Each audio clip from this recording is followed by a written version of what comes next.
43년간 무직이었던 남편과 살았습니다. 매일 신문만 보는 그 사람을 먹여 살리기 위해 슈퍼 청소 일을 했습니다. 지쳤습니다. 한심했습니다. 더 이상 참을 수 없었습니다. 결혼 43년 만에 이혼했습니다. 그리고 8개월 뒤 낡은 공책 한 권을 발견했습니다. 그 순간 제 인생 모든 게 무너졌습니다. 영상을 시청해 주시는 분들, 지금 어느 지역에서 함께하고 계신지 댓글로 인사 나눠주시면 감사하겠습니다. 그럼 저의 이야기를 들려드리겠습니다. 안녕하세요. 오늘 여러분께 들려드릴 이야기가 있어요. 구독과 좋아요 부탁드립니다. 저는 올해 69, 최연숙입니다. 결혼 43년 동안 단 한 번도 남편을 자랑스럽게 여긴 적이 없었습니다.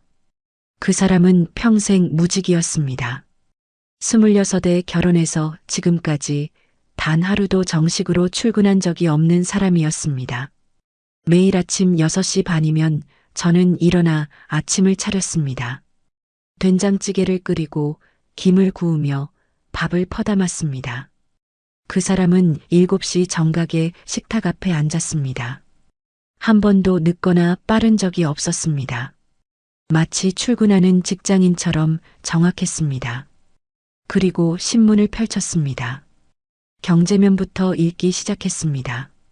빨간 볼펜을 들고 무언가를 꼼꼼히 체크했습니다. 저는 그 모습을 보며 속으로 분노했습니다.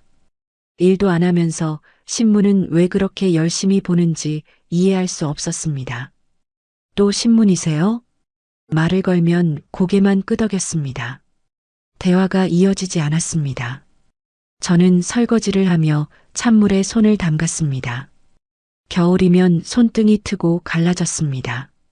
핸드크림을 발라도 소용없었습니다. 아침 8시 반이면 저는 집을 나섰습니다. 동네 슈퍼마켓 청소일이 있었습니다. 월급은 120만 원이었습니다. 하루 5시간씩 일주일에 엿새를 일했습니다. 바닥을 닦고 진열대를 정리하고 쓰레기를 버렸습니다. 점심시간이면 슈퍼 사장님이 김밥 한 줄을 주셨습니다. 휴게실 구석에 앉아 물과 함께 삼켰습니다. 맛이 없었습니다. 아니, 맛을 느낄 여유가 없었습니다. 그저 배를 채우는 행위일 뿐이었습니다. 오후 2시에 일을 마치고 집에 돌아오면 그 사람은 여전히 거실에 앉아 있었습니다. 신문은 접혀 있고 이번엔 책을 보거나 멍하니 창밖을 바라보고 있었습니다. 점심은 드셨어요? 먹었습니다. 냉장고를 열면 제가 아침에 싸둔 도시락 반찬이 그대로 남아 있었습니다. 라면 봉지가 쓰레기통에 버려져 있었습니다. 또 라면으로 때우신 겁니다. 화가 났지만 말하지 않았습니다.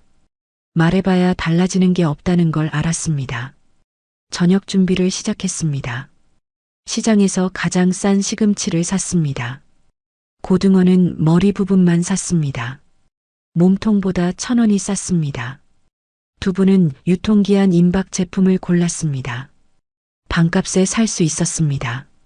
그렇게 모은 돈으로 관리비를 냈습니다. 딸아이 대학 등록금을 보탰습니다. 명절이면 시댁에 용돈을 드렸습니다. 120만 원으로 모든 걸 해결해야 했습니다. 동네 사람들을 만나면 고개를 숙였습니다. 슈퍼에서 일하는 모습을 들키고 싶지 않았습니다. 하지만 작은 동네였습니다. 다들 알았습니다. 최연숙 씨 남편은 백수고 본인이 가장이라는 걸. 남편분은 뭐 하세요? 누군가 물으면 웃으며 얼버무렸습니다. 집에서 좀 쉬고 있어요. 쉬는 게 아니라 평생 놀았다는 말은 하지 못했습니다. 창피했습니다. 결혼을 잘못했다는 생각이 들었습니다. 26 최연숙은 왜 이 사람을 선택했을까 후회했습니다. 밤이면 그 사람은 서재로 들어갔습니다.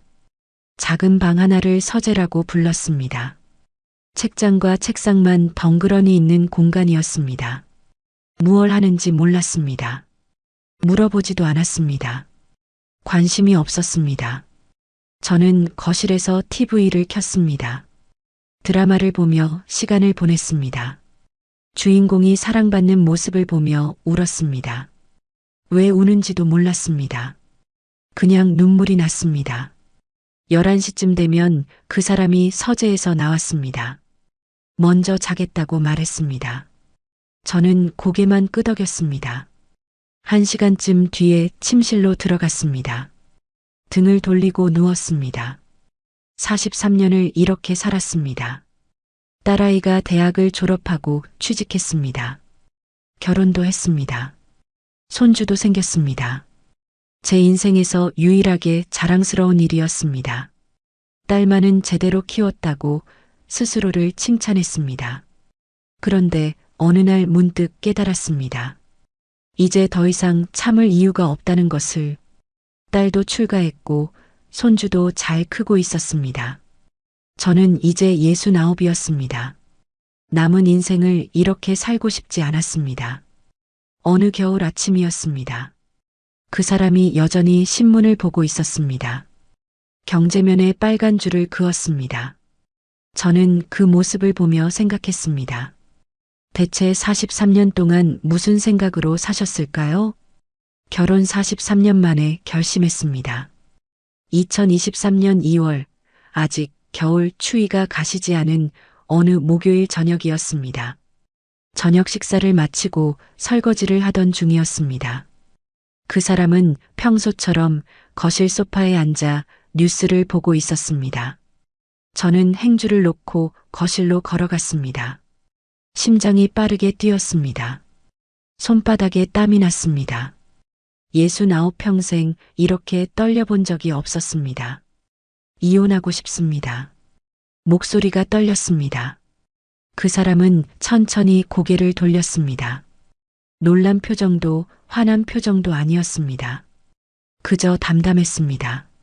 마치 예상하고 있었던 것처럼. 몇 초간의 침묵이 흘렀습니다.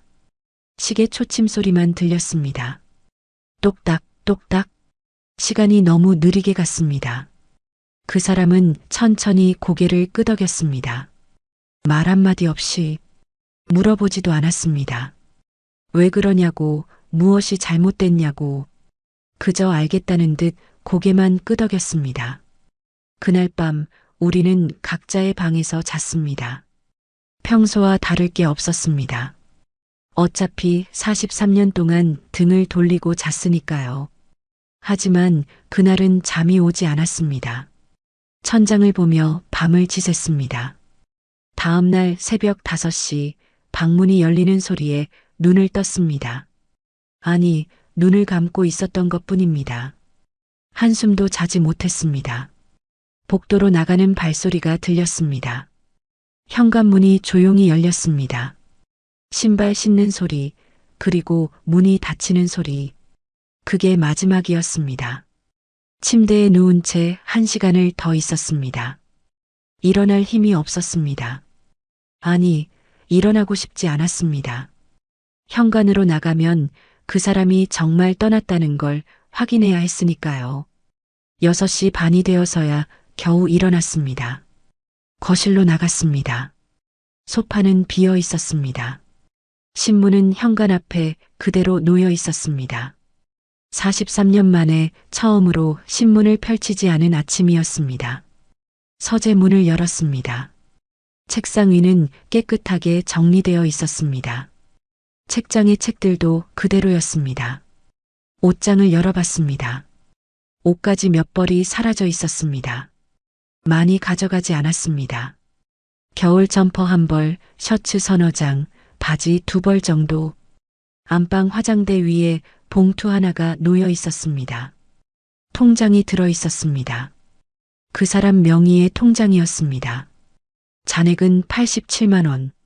43년 결혼 생활의 전 재산이었습니다. 비참했습니다. 첫날은 멍하니 집안을 돌아다녔습니다. 청소도 하지 않았습니다. 밥도 먹지 않았습니다. 그냥 소파에 앉아 있었습니다. 시계를 봤습니다. 7시. 평소 같으면 그 사람이 식탁에 앉아 있을 시간이었습니다. 식탁은 비어 있었습니다. 이상한 기분이었습니다. 해방감을 느낄 줄 알았습니다. 후련할 줄 알았습니다. 하지만 아무 감정도 들지 않았습니다. 텅 빈 느낌만 있었습니다. 저녁이 되었습니다. 배가 고팠습니다. 냉장고를 열었습니다. 반찬이 그대로 있었습니다. 밥을 지었습니다. 혼자 먹는 밥상을 차렸습니다. 김치 한 접시, 계란말이 몇 조각. 처음으로 혼자 먹는 저녁이었습니다. 숟가락을 들었습니다. 밥을 떴습니다. 입에 넣었습니다. 삼켰습니다. 이상하게 쓰디쓴 맛이 났습니다. 왜 그런지 몰랐습니다. 김치는 평소처럼 담갔습니다. 밥도 똑같이 지었습니다. 하지만 목으로 넘어가지 않았습니다. 억지로 삼켰습니다. 밥그릇을 반쯤 남기고 일어났습니다. 설거지를 했습니다. 그릇 하나, 수저 하나. 43년 만에 가장 간단한 설거지였습니다. 거실로 나와 TV를 켰습니다. 평소처럼 드라마를 봤습니다. 하지만 내용이 머리에 들어오지 않았습니다. 배우들이 웃고 울었지만 무슨 상황인지 이해할 수 없었습니다. 10시가 되었습니다. TV를 껐습니다. 처음으로 TV를 끄고 잠을 청했습니다. 43년 동안 TV를 켜둔 채 잠들었는데 그날은 조용함이 필요했습니다. 침대에 누웠습니다. 어둠 속에서 눈을 감았습니다. 고요했습니다. 너무 조용했습니다. 옆자리가 비어 있다는 게 느껴졌습니다. 43년 동안 등을 돌리고 자면서도 누군가 옆에 있다는 온기는 느껴졌었습니다. 이제 그 온기조차 없었습니다. 다음 날 아침도 그 다음 날도 똑같았습니다. 6시 반에 일어나고 혼자 밥을 먹고 슈퍼에 출근했습니다. 일과는 변하지 않았습니다. 하지만 집으로 돌아오는 발걸음이 무거웠습니다. 한 달이 지났습니다. 딸에게 이혼 사실을 알렸습니다. 딸은 놀랐습니다. 왜 그랬냐고, 아빠가 뭘 잘못했냐고 물었습니다. 저는 대답하지 못했습니다. 그냥 더 이상 함께 살 수 없었다고만 말했습니다. 딸은 아버지에게 연락을 시도했습니다. 하지만 그 사람은 전화를 받지 않았습니다. 어디에 사는지도 알 수 없었습니다. 그냥 증발해버린 것처럼 사라졌습니다. 2달째 관리비 고지서가 나왔습니다. 전기세, 수도세, 가스비 모두 절반으로 줄었습니다. 한 사람이 사라지니 모든 게 반으로 줄었습니다. 당연한 일이었습니다. 하지만 이상했습니다. 생활비는 왜 그대로일까요? 120만 원으로 혼자 살아도 빠듯했습니다. 둘이 살 때와 크게 다르지 않았습니다. 3달째 냉장고를 정리했습니다. 그 사람이 좋아하던 된장을 버렸습니다. 유통기한이 지났습니다. 김치 냉장고에 있던 깍두기도 버렸습니다. 그 사람만 드시던 것이었습니다. 물건을 버릴 때마다 이상한 감정이 들었습니다. 후련함이 아니라 허전함이었습니다. 6달이 지났습니다. 이혼 서류가 법원에서 도착했습니다. 도장을 찍었습니다. 43년 결혼이 공식적으로 끝났습니다. 주민등록증의 배우자란에서 그 사람 이름이 사라졌습니다. 그날 밤 또다시 잠을 이루지 못했습니다. 천장을 보며 생각했습니다. 정말 잘한 결정일까요? 이게 제가 원하던 해방일까요? 대체 그 사람은 지금 어디서 무엇을 하고 계실까요? 남편이 떠난 지 8달째 되는 날이었습니다. 2023년 10월 어느 토요일 오후 저는 서재를 정리하기로 마음먹었습니다. 8개월 동안 한 번도 들어가지 않았던 공간이었습니다. 문을 열 때마다 그 사람 생각이 날 것 같아 피했습니다. 하지만 이제는 정리할 때가 되었습니다. 딸이 다음 주에 이사를 온다고 했습니다. 손주 방으로 쓰겠다고 했습니다. 서재를 비워야 했습니다. 문을 열었습니다.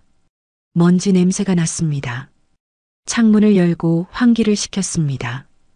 책장부터 정리하기 시작했습니다. 경제학 책들이 빼곡했습니다. 주식 투자 바이블, 워런 버핏의 투자 철학, 부자 아빠, 가난한 아빠. 읽지도 않을 책들을 왜 이렇게 모았는지 이해할 수 없었습니다. 박스에 담았습니다. 헌 책방에 팔 생각이었습니다. 책상 서랍을 열었습니다. 첫 번째 서랍에는 볼펜과 연필, 지우개가 가지런히 정리되어 있었습니다.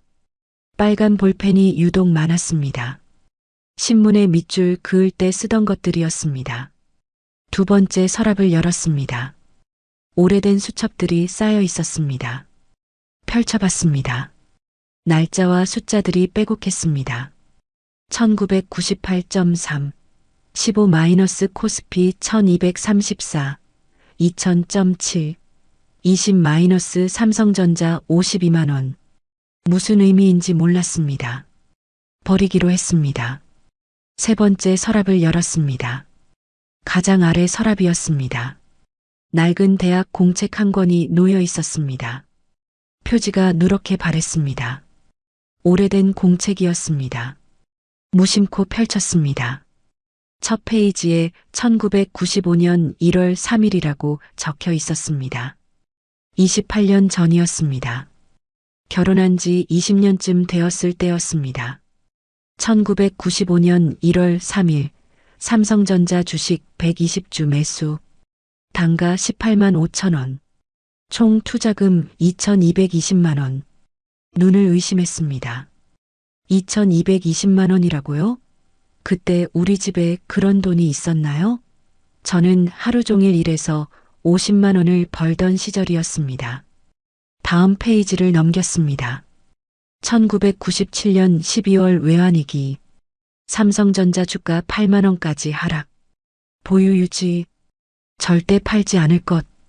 1999년 3월 삼성전자 주가 회복, 현재가 45만 원, 평가 수익 3,180만 원, 보유 지속. 숫자가 계속 이어졌습니다. 페이지마다 날짜와 주가 그리고 짧은 메모들이 적혀 있었습니다. 2000년 IT 버블, 삼성전자 80만 원 돌파, 수익률 332%, 그래도 팔지 않음. 손이 떨렸습니다. 공책을 무릎 위에 놓고 계속 읽었습니다. 2010년 5월 20일 카카오 비상장 주식 200주 확보, 지인 소개로 1주당 5만 원에 매입, 총 1,000만 원 투자. 카카오? 그 카카오톡 회사 말인가요? 2012년 8월 카카오 코스닥 상장, 상장가 9만 원, 평가 금액 1,800만 원. 2014년 10월 카카오 마이너스 다음 합병, 주식 가치 상승, 현재 평가 4,200만 원. 페이지를 넘길 때마다 숫자가 커졌습니다. 믿을 수 없었습니다. 2015년 3월 NAVER 30주 추가 매수, 단가 65만 원. 2018년 7월 삼성 바이오로직스 15주 매수, 단가 42만 원. 2020년 3월 코로나 폭락, 모든 주식 보유 유지, 절대 팔지 않음. 이번에도 회복될 것. 2021년 11월 카카오 주가 15만 원 돌파, 200주 보유, 평가 금액 3천만 원. 공책 중간쯤에 다른 내용이 나왔습니다. 1998년 6월 연수기 이름으로 적금 가입, 월 30만 원씩 납입 시작. 2005년 2월 딸 은지 대학 학자금 마련 완료. 4년 등록금 전액별도 계좌 예치. 2010년 8월 연수기 명예연금보험 가입, 월 50만 원 납입. 눈물이 났습니다. 공책이 흐려졌습니다. 눈을 닦았습니다. 계속 읽어야 했습니다. 2015년 3월 딸 결혼자금 5천만 원 별도 통장 마련 완료. 2019년 11월 손주 학자금 신탁 설정. 1억 원 예치. 저는 몰랐습니다. 아무것도 몰랐습니다. 딸이 대학 갈 때 저는 학자금 대출을 알아봤습니다. 그런데 그 사람이 괜찮다고 했습니다. 자기가 해결했다고 했습니다. 어떻게 해결했냐고 물었지만 대답하지 않았습니다. 친척에게 빌렸나 보다 생각했습니다. 딸이 결혼할 때도 마찬가지였습니다. 5천만 원이 필요했습니다. 저는 제 적금을 깨려고 했습니다. 그런데 그 사람이 이미 준비했다고 했습니다. 통장을 내밀었습니다. 누구 돈이냐고 물었습니다. 모아둔 거라고만 했습니다. 손주 학자금도 그랬습니다. 1억 원을 신탁으로 만들어뒀다고 했습니다. 대체 어디서 났냐고 소리쳤습니다. 그 사람은 걱정하지 말라고만 했습니다. 저는 그 사람이 어디선가 빌렸다고 생각했습니다. 사채를 썼거나 친척 돈을 빌렸거나 그래서 더 화가 났습니다. 빚을 지면서까지 체면을 차리냐고 따졌습니다. 그런데 빚이 아니었습니다. 전부 그 사람이 모은 돈이었습니다. 공책 마지막 페이지로 넘어갔습니다. 2023년 1월 기준 보유 주식 현황. 삼성전자 120주 마이너스 현재가 7만 2천 원 마이너스 평가 금액 864만 원. 아니었습니다. 뭔가 계산이 틀렸습니다. 120주면 864만 원이 맞습니다. 하지만 그 밑에 다른 숫자들이 더 있었습니다. 삼성전자 주식 배당 재투자 누적 마이너스 1847주 추가 보유.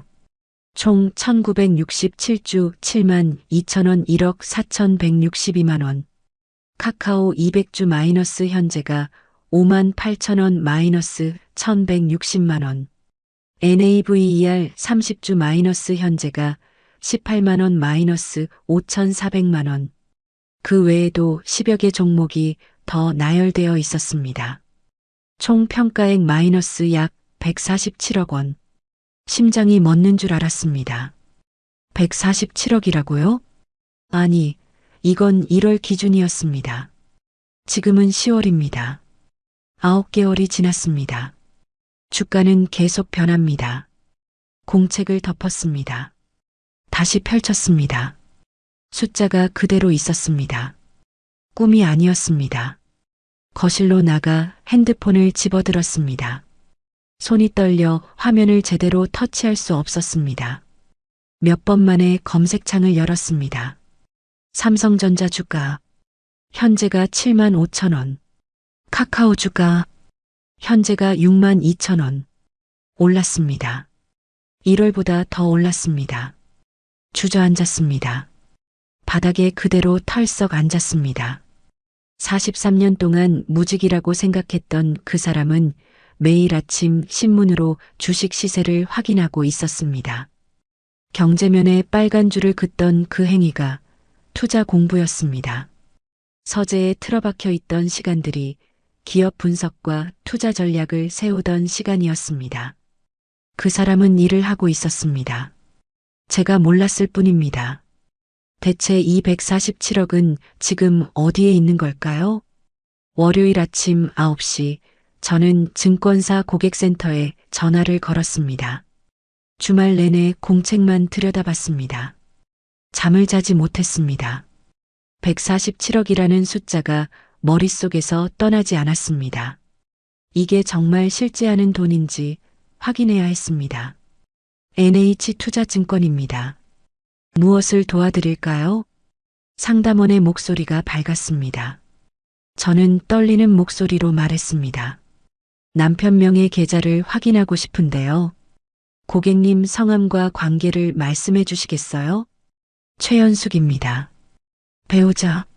아니, 전 배우자입니다. 이혼했습니다. 아, 그러시군요.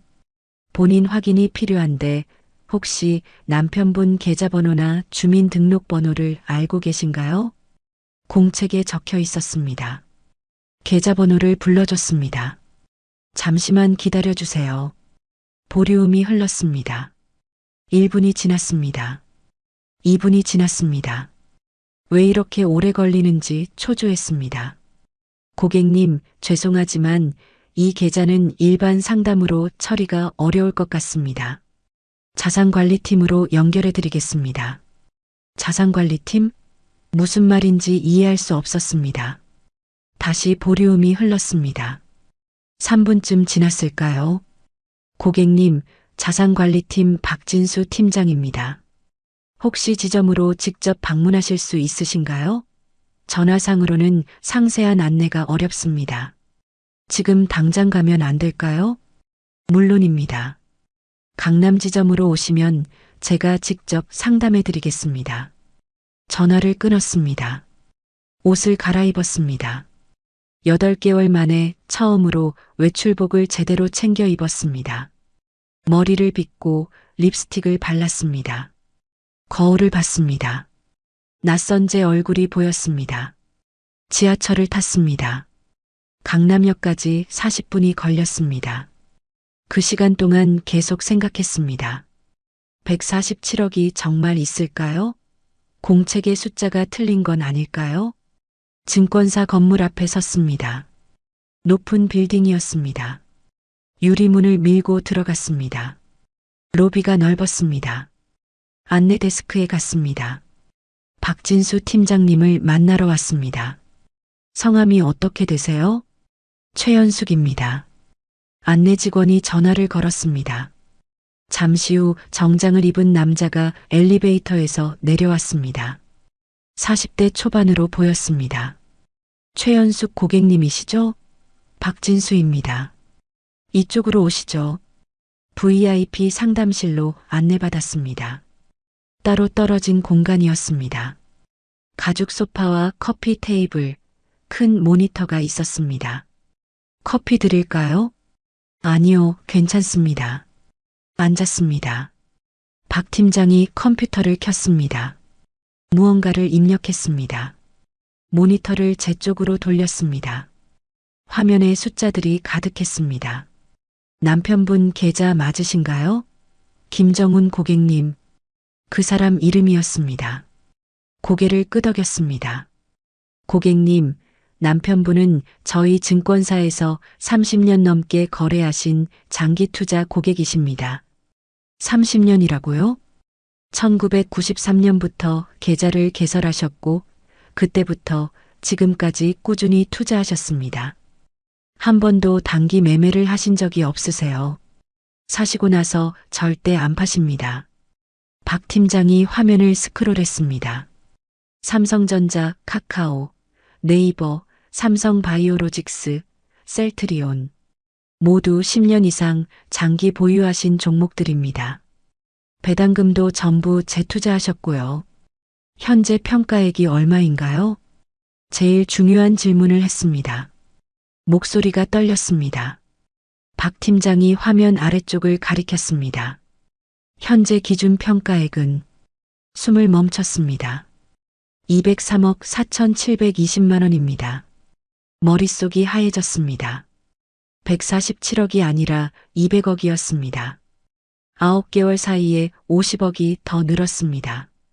저희가 30년 넘게 고객을 상담하면서 이렇게 완벽한 장기 투자 사례는 처음 봤습니다.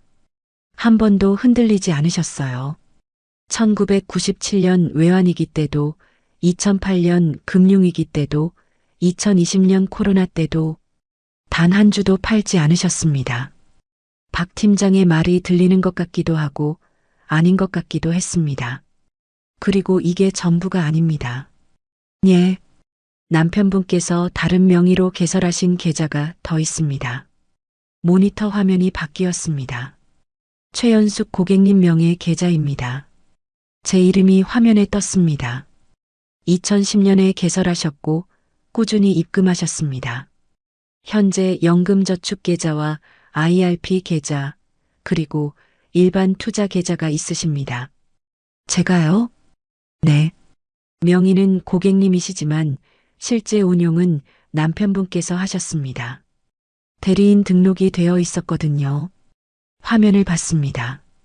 숫자가 보였습니다. 총 평가액 42억 8,300만 원입니다. 의자에 기댔습니다.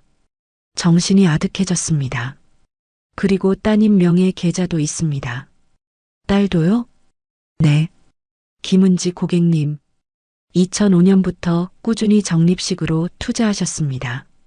대학 학자금, 결혼자금 모두 이 계좌에서 나갔고, 현재 남은 금액이 18억 원 정도입니다. 손주는요? 왜 그런 질문을 했는지 모르겠습니다. 그냥 나온 말이었습니다. 손잡은 명의로 학자금 신탁이 설정되어 있습니다. 현재 1억 3,200만 원. 매년 배당금이 자동으로 적립되고 있습니다. 박 팀장이 계산기를 두드렸습니다. 전부 합치면 대략 265억 원 정도 되시겠네요. 265억. 그 숫자가 현실처럼 느껴지지 않았습니다. 남편분은 정말 대단하신 분입니다. 저희 지점에서도 전설 같은 고객이세요. 30년 동안 한 번도 조급해하지 않으셨어요.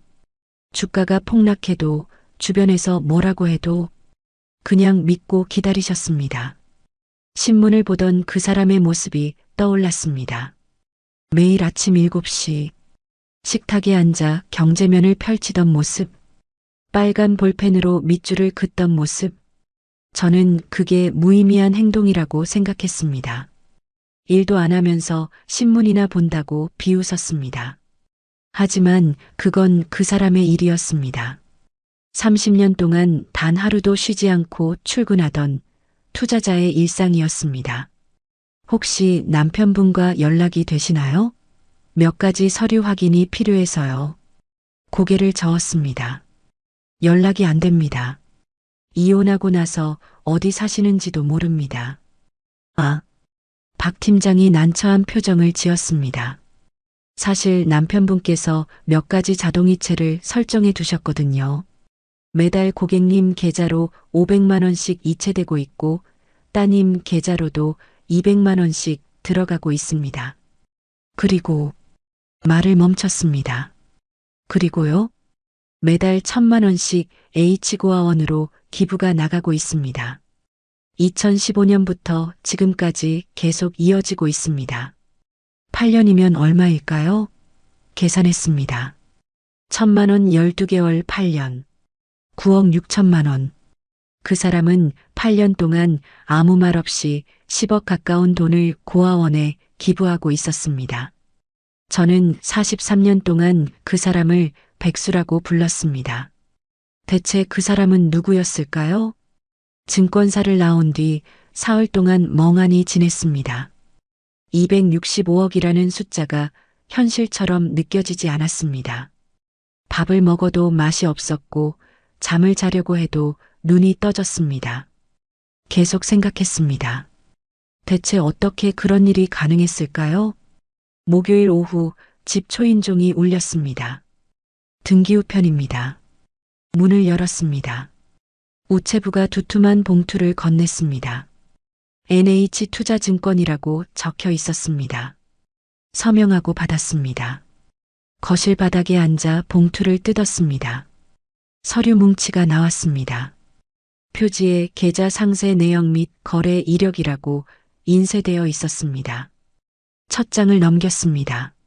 제 이름으로 된 연금저축계좌였습니다. 2010년 3월에 개설되어 있었습니다. 13년 전이었습니다. 그때 저는 59세였습니다. 슈퍼에서 청소 일을 하던 시절이었습니다. 월별 입금 내역이 빼곡하게 적혀 있었습니다. 2010년 3월부터 매달 50만 원씩 한 달도 빠짐없이 입금되어 있었습니다. 13년 동안 계속 이어졌습니다. 페이지를 넘기니 2015년부터는 월 80만 원으로 늘었고 2020년부터는 100만 원이 되어 있었습니다. 입금 자명을 받습니다. 김정훈. 그 사람이었습니다. 13년 동안 한 달도 거르지 않고 제 계좌에 돈을 넣어뒀습니다. 저는 몰랐습니다. 아무것도 몰랐습니다. 다음 페이지에는 투자 내역이 적혀 있었습니다. 입금된 돈으로 주식을 샀습니다.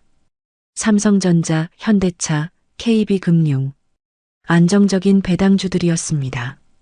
내년 3월부터 매달 연금을 받을 수 있다고 적혀 있었습니다. 제가 만 70세가 되는 시점이었습니다. 예상 월 수령액은 약 350만 원, 평생 받을 수 있는 종신형이었습니다. 두 번째 서류 뭉치를 펼쳤습니다. 개인형 퇴직연금 계좌였습니다. 이것도 제 이름이었습니다.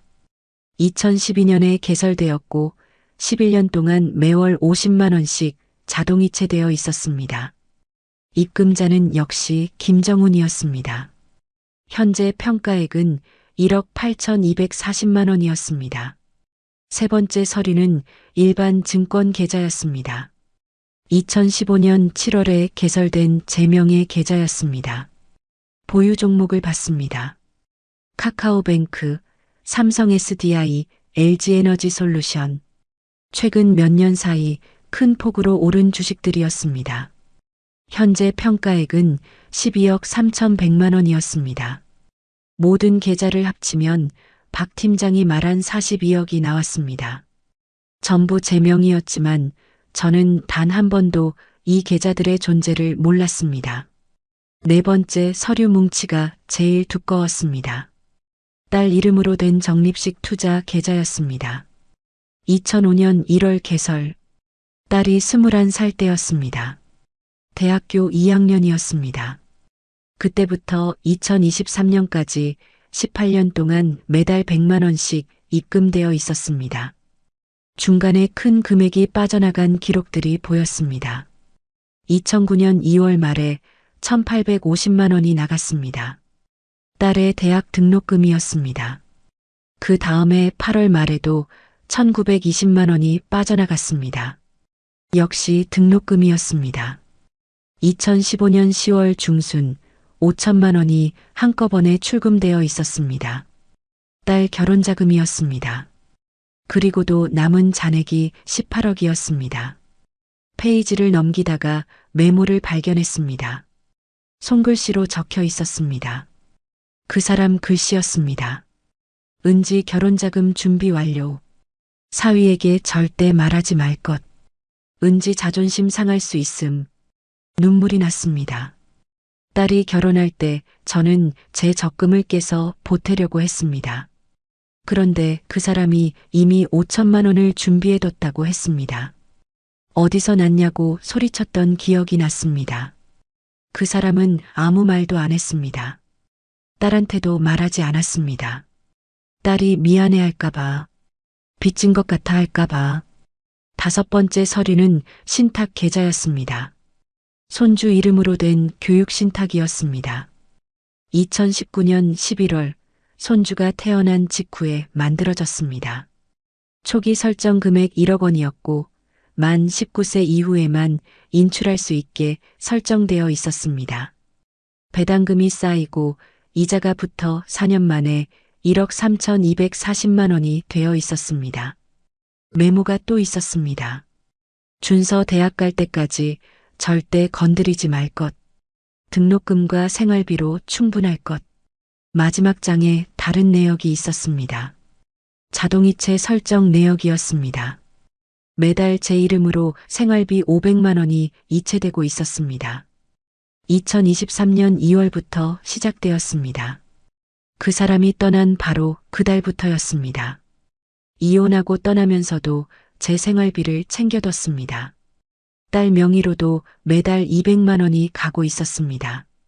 2020년 1월부터 시작되었습니다. 손주 육아비를 대신 보내고 있었습니다. H고아원 후원금은 매달 1,000만 원씩 나가고 있었습니다. 2015년 3월부터 시작되었습니다. 8년 넘게 이어졌습니다. 총 10억 가까운 돈이었습니다. S장학재단 기부도 있었습니다. 2018년 6월부터 매달 500만 원씩 기부되고 있었습니다. 5년째였습니다. 총 3억이 넘었습니다. 매달 모두 합해서 2,200만 원이 자동으로 빠져나가고 있었습니다. 그 사람이 떠난 후에도 멈추지 않고 계속 이어지고 있었습니다. 서류 제일 뒤쪽에 편지 봉투가 들어 있었습니다. 봉투 겉면에 손글씨로 적혀 있었습니다. 연수계계. 손이 떨렸습니다. 봉투를 뜯었습니다. 편지지 한 장이 들어 있었습니다. 펼쳤습니다. 연숙 씨, 이 서류들을 보고 계시다는 건 증권사에 연락하셨다는 뜻이겠지요. 놀라셨을 겁니다. 죄송합니다. 말씀드렸어야 했습니다. 하지만 말하면 당신은 쓰지 말라고 하셨을 겁니다. 딸 학비도, 결혼자금도, 손주 교육비도 전부 당신이 알뜰하게 모아서 해결하려고 하셨을 겁니다. 당신은 평생 그렇게 사셨으니까요. 저는 그게 싫었습니다. 당신이 힘들어하는 모습을 보는 게 싫었습니다. 그래서 조용히 준비했습니다. 당신이 모르게 42억은 전부 당신 명의입니다. 내년부터 연금도 나옵니다. 이제 슈퍼에서 일하지 않으셔도 됩니다. 편하게 사세요. 그게 제가 할 수 있는 전부였습니다. 김정훈. 편지를 읽고 또 읽었습니다. 거실 바닥에 앉은 채로 한참을 울었습니다. 43년 동안 단 한 번도 사랑한다는 말을 듣지 못했습니다. 고맙다는 말도 미안하다는 말도 없었습니다. 그저 조용히 신문을 보고 조용히 서재에 들어가고 조용히 잠들던 사람이었습니다. 하지만 그 사람은 30년 동안 매일 아침 신문을 펼쳐 저를 위해 일하고 있었습니다. 제가 몰랐을 뿐입니다. 서류를 다시 펼쳤습니다. 매달 제 통장으로 들어오는 500만 원이라는 항목이 눈에 들어왔습니다. 8개월 전 떠나신 그 사람은 떠난 뒤에도 여전히 저를 돌보고 계셨습니다. 딸에게 가는 200만 원도, 고아원에 가는 1000만 원도, 장학재단에 가는 500만 원도 모두 그 사람이 30년 동안 조용히 일군 결실이었습니다. 저는 43년 동안 그 사람을 백수라고 불렀습니다. 신문이나 보는 무능한 남편이라고 생각했습니다. 하지만 그 사람은 누구보다 성실하게 묵묵히 가족을 지키고 있었습니다. 8개월 전 떠나신 그 사람은 지금 어디서 무엇을 하고 계실까요? 편지를 읽은 뒤 다시 서재로 들어갔습니다. 책상 서랍에서 그 낡은 대학 공책을 꺼냈습니다. 일주일 전 처음 발견했던 그 공책이었습니다. 증권사에 다녀온 뒤로는 차마 펼쳐보지 못했습니다. 이제는 읽을 수 있을 것 같았습니다. 처음부터 천천히 넘겼습니다.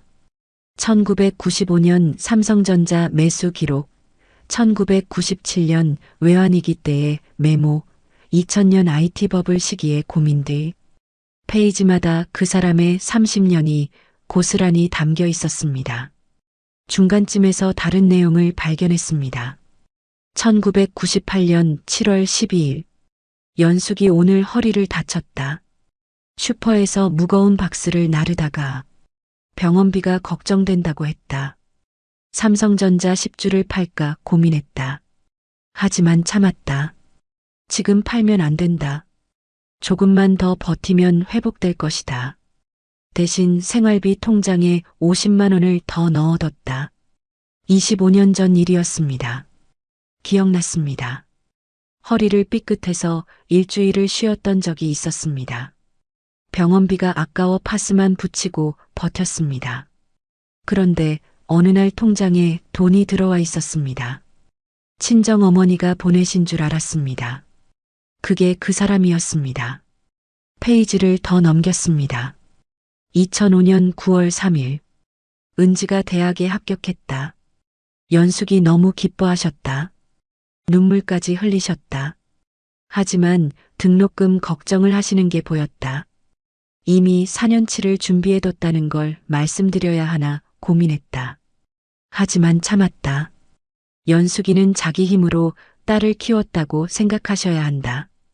그게 연숙이한테는 자존심이니까. 또 눈물이 났습니다. 그때 저는 밤새 걱정했습니다. 등록금을 어떻게 마련할까? 대출을 받아야 하나? 친척들한테 부탁해야 하나? 그런데 그 사람은 이미 다 준비해두고도 말하지 않았습니다. 제가 스스로 해냈다고 느끼길 바랐기 때문이었습니다. 2010년 11월 25일. 연숙이 생일. 60세가 되셨다. 케이크를 사드리고 싶었지만 연숙이는 돈 쓰지 말라고 하실 게 뻔하다. 대신 연금 계좌에 100만 원을 더 넣었다.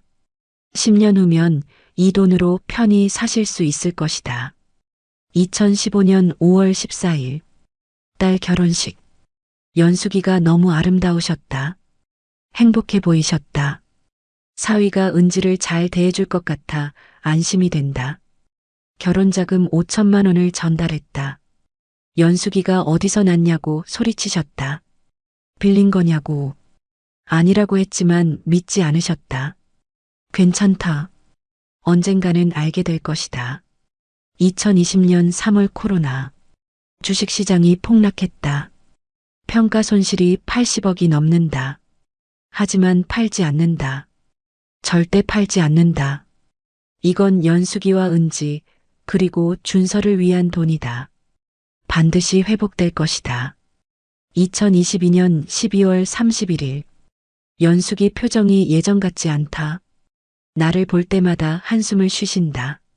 내가 무능해 보이는 게 당연하다. 43년 동안 집에만 있었으니. 하지만 조금만 더 기다려달라고 말할 수 없다. 말하면 연숙이는 쓰지 말라고 하실 테니까. 마지막 페이지로 넘어갔습니다. 2023년 1월 15일. 연숙이가 이혼을 원하시는 것 같다. 표정에서 보인다. 더 이상 나와 함께 있고 싶지 않으신 것 같다. 당연하다. 나는 43년 동안 아무것도 해드린 게 없으니까. 아니, 해드렸지만 말씀드리지 못했으니까. 그 아래에 짧은 문장이 하나 더 있었습니다. 돈이 있다고 말하면 당신은 나를 사랑했을까? 심장이 찢어지는 것 같았습니다. 그 사람은 알고 있었습니다. 제가 이혼을 원한다는 것을, 더 이상 함께 살고 싶지 않다는 것을. 하지만 떠나기 전까지 단 한마디도 하지 않았습니다. 왜 말하지 않으셨을까요? 200억이 있다고, 30년 동안 우리를 위해 일했다고 왜 한마디도 하지 않으셨을까요? 공책 제일 마지막 장에 답이 있었습니다. 2023년 2월 1일. 오늘 연숙이가 이혼을 요구하셨다. 예상했던 일이다. 고개를 끄덕였다. 내일 떠나기로 했다. 203억 중 절반인 103억은 이미 연숙이와 은지, 준서 명의로 되어 있다. 나머지 100억은 H고아원과 S장학재단, 그리고 여러 곳에 기부하기로 설정해뒀다.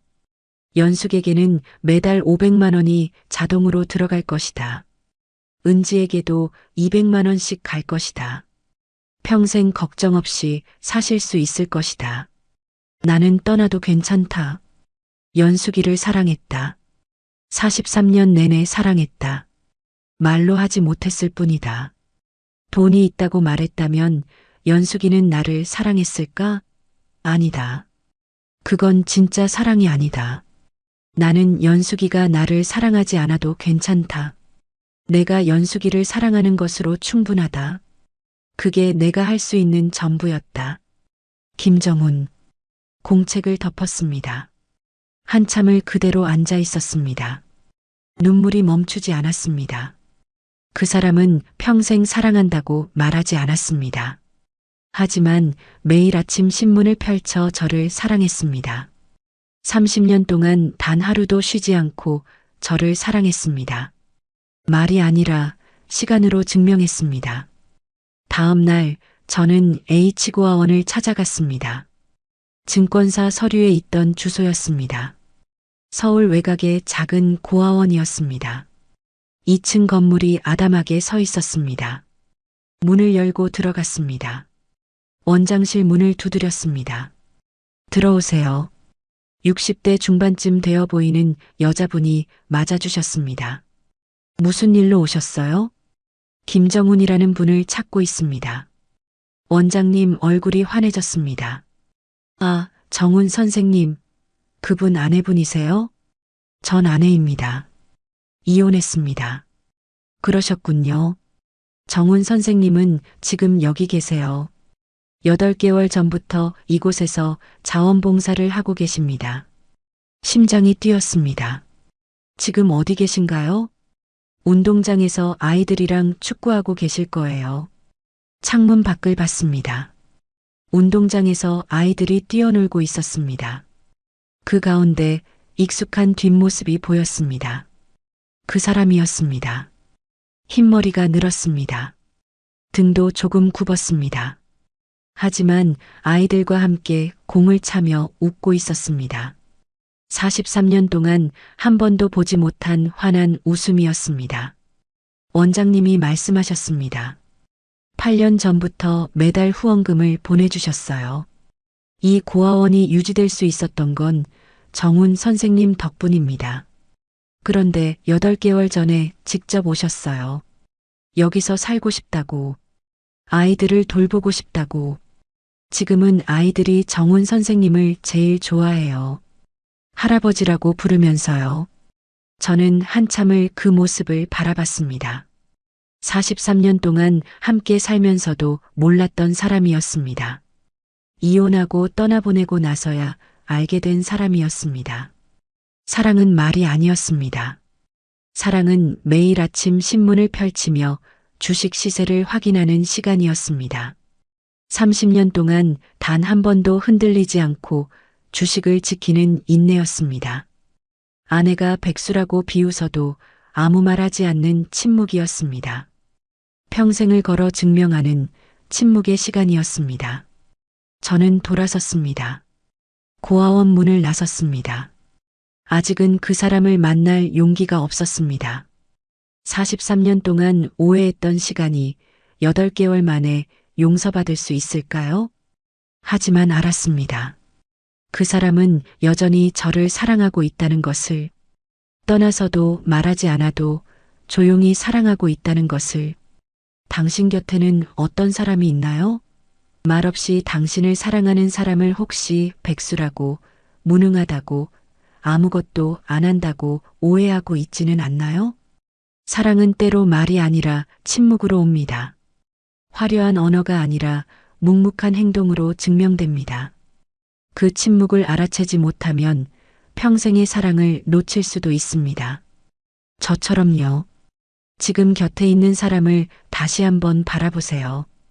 혹시 당신이 모르는 사랑을 하고 있지는 않나요?